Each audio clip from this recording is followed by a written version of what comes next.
અમદાવાદ મહાનગરપાલિકા દ્વારા ઊંચી ઇમારતોમાં આગ બુઝાવી શકે તે માટે સ્નોરકેલની ખરીદી કરવામાં આવી હતી। 45 માળ સુધીની ઇમારતો સુધી વોટરફ્લો જઈ શકે તે માટે હાઇડ્રોલિક સિસ્ટમ સાથેની સ્નોરકેલ વસાવવામાં આવી છે। અમદાવાદમાં 23 ઇમારતોને 100 મીટરથી વધુની ઊંચાઈની મંજૂરી મનપા દ્વારા આપવામાં આવી છે।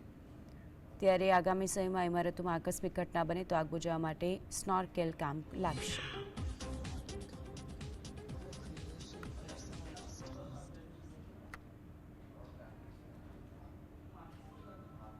અમદાવાદ મહાનગરપાલિકાની અંદર હાલ બીઓ 35 માળ 40 માળ એટલે કે લગભગ 100 ફૂટ કરતાં પણ ઊંચી ઇમારતો જ્યારે આવેલી હોય છે, કોઈ ઘટના બને ફાયરની ત્યારે સ્નોરકેલની આપણે જરૂરિયાત પડતી હોય છે। ફાયર વિભાગને મહાનગરપાલિકાએ આજે ગુજરાતની પ્રથમ અને આપણે વાત કરીએ કે ભારતની બીજા ત્રીજા નંબરની આ પ્રકારની સ્નોરકેલ ચેન્નઈ અને બોમ્બેમાં છે। આ પ્રકારની સાધનની આજે સ્ટેન્ડિંગ કમિટીની અંદર એપ્રુવલ આપવામાં આવી છે।